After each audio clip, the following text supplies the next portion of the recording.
Sing to God, O kingdoms of the earth. Sing praises to the Lord, to him who rides upon the highest heavens, which are from ancient times. Behold, he speaks forth with his voice, a mighty voice. He made him who knew no sin to be sin on our behalf, so that we might become the righteousness of God in him. 2 Corinthians 5:12. 1 Samuel 26. Then the Ziphites came to Saul at Gibeah, saying, Is not David hiding on the hill of Hachilah, which is before Jeshimon? So Saul arose and went down to the wilderness of Ziph, having with him 3,000 chosen men of Israel to search for David in the wilderness of Ziph. Saul camped in the hill of Hachilah, which is before Jeshimon, beside the road, and David was staying in the wilderness. When he saw that Saul came after him into the wilderness, David sent out spies, and he knew that Saul was definitely coming. So David then arose and came to the place where Saul had camped. And David saw the place where Saul lay, and Abner the son of Ner, the commander of the army. And Saul was lying in the circle of the camp, and the people were camped around him. Then David said to Ahimelech the Hittite and Abishai the son of Zeruiah, Joab's brother, saying, Who will go down with me to Saul in the camp? And Abishai said, I will go down with you.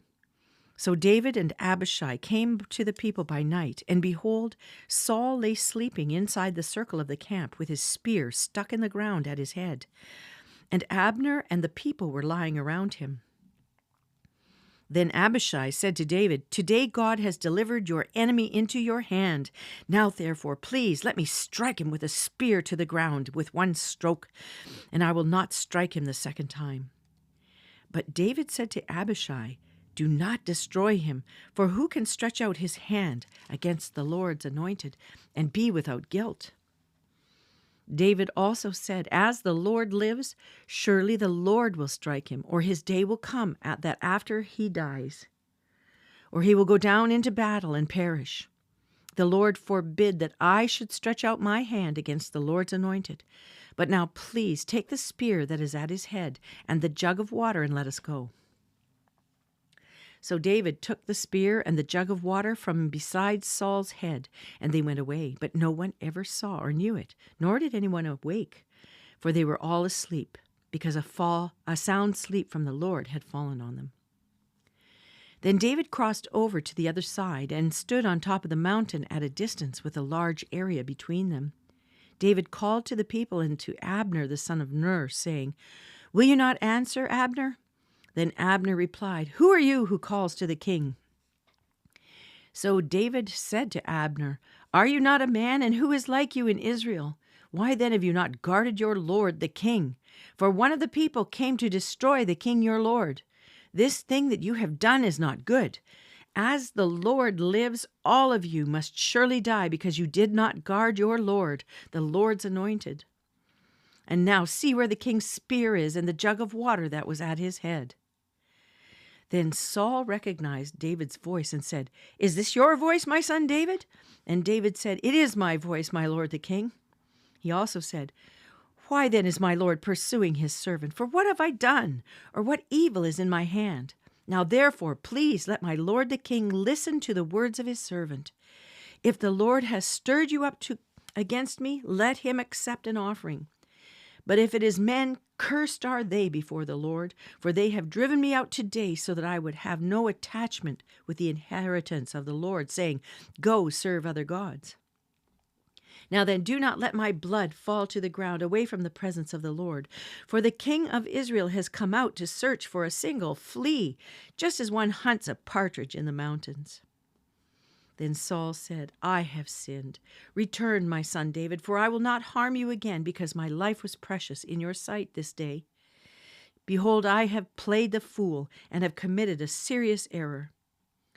David replied, Behold the spear of the king. Now let one of the young men come over and take it. The Lord will repay each man for his righteousness and his faithfulness. For the Lord delivered you into my hand today, but I refuse to stretch out my hand against the Lord's anointed. Now behold, as your life was highly valued in my sight today, so may my life be highly valued in the sight of the Lord, and may he deliver me from all distress." Then Saul said to David, "Blessed are you, my son David. You will both accomplish much and surely prevail." So David went on his way, and Saul returned to his place. 1 Samuel chapter 27.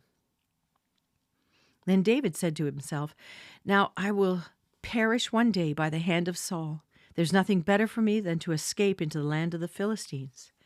Saul then will despair of searching for me any more in all the territory of Israel, and I will escape from his hand." So David arose and crossed over, he and the 600 men who were with him, to Achish the son of Maoch, king of Gath. And David lived with Achish at Gath, he and his men, each with his household, even David with his 2 wives, Ahinoam the Jezreelitess and Abigail the Carmelitess, Nabal's widow. Now it was told Saul that David had fled to Gath, so he no longer searched for him. Then David said to Achish, "If now I have found favor in your sight, let them give me a place in one of the cities in the country, that I may live there. For why should your servants live in the royal city with you?" So Achish gave him Ziklag that day. Therefore Ziklag has belonged to the kings of Judah to this day. The number of days that David lived in the country of the Philistines was 1 year and 4 months. Now David and his men went up and raided the Geshurites and the Girzites and the Amalekites, for they were the inhabitants of the land from ancient times, as you come to Shur, even as far as the land of Egypt. David attacked the land and did not leave a man or woman alive. He took away the sheep, the cattle, the donkeys, the camels, and the clothing. Then he returned and came to Achish. Now Achish said, "Where have you made a raid today?" And David said, "Against the Negev of Judah, and against the Negev of the Jerahmeelites, and against the Negev of the Kenites." David did not leave a man or a woman alive to bring to Gath, saying, "Otherwise they will tell about us, saying, 'So has David done, and so has been his practice all the time that he has lived in the country of the Philistines.'" So Achish believed David, saying, "He has surely made himself odious among his people Israel. Therefore he will become my servant forever." Psalm chapter 60, verses 6 to 12. God has spoken in his holiness. "I will exult, I will portion out Shechem and measure out the valley of Succoth. Gilead is mine and Manasseh is mine. Ephraim also is the helmet of my head. Judah is my scepter. Moab is my washbowl. Over Edom I shall throw my shoe. Shout loud, O Philistia, because of me. Who will bring me into the besieged city? Who will lead me to Edom? Have not you yourself, O God, rejected us? And will you not go forth with our armies, O God? Oh, give us help against the adversary, for deliverance by man is in vain. Though through God we shall do valiantly, and it is he who will tread down our adversaries. Proverbs 16, verses 4 to 5. The Lord has made everything for its own purpose, even the wicked for the day of evil. Everyone who is proud in heart is an abomination to the Lord. Assuredly, he will not go unpunished. John chapter 2, verses 1 to 25. On the 3rd day there was a wedding in Cana of Galilee, and the mother of Jesus was there. And both Jesus and his disciples were invited to the wedding. When the wine ran out, the mother of Jesus said to him, "They have no wine." And Jesus said to her, "Woman, what does this have to do with us? My hour has not yet come." His mother said to the servants, "Whatever he says to you, do it." Now there were 6 stone water pots set there for the Jewish custom of purification, containing 20 or 30 gallons each. Jesus said to them, "Fill the water pots with water." So they filled them up to the brim, and he said to them, "Draw some out now and take it to the head waiter." So they took it to him. When the head waiter tasted the water which had become wine and did not know where it came from, but the servants who had drawn the water knew, the head waiter called the bridegroom and said to him, "Every man serves the good wine first, and when the people have drunk freely, then he serves the poorer wine. but you have kept the good wine until now." This beginning of his signs Jesus did in Cana of Galilee, and manifested his glory, and his disciples believed in him. After this he went down to Capernaum, he and his mother and his brothers and his disciples, and they stayed there a few days. The Passover of the Jews was near, and Jesus went up to Jerusalem.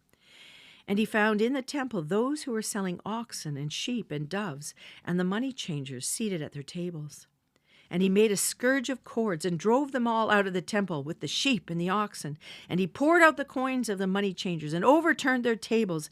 And to those who were selling the doves, he said, "Take these things away. Stop making my Father's house a place of business." His disciples remembered that it was written, "Zeal for your house will consume me." The Jews then said to him, "What sign do you show us as your authority for doing these things?" Jesus answered them, "Destroy this temple, and in 3 days I will raise it up." The Jews then said, "It took 46 years to build this temple, and will you raise it up in 3 days?" But he was speaking of the temple of his body. So when he was raised from the dead, his disciples remembered that he had said this, and they believed the scripture and the word which Jesus had spoken. Now, when he was in Jerusalem at the Passover, during the feast, many believed in his name, observing his signs which he was doing. But Jesus, on his part, was not entrusting himself to them, for he knew all men, and because he did not need anyone to testify concerning man, for he himself knew what was in man.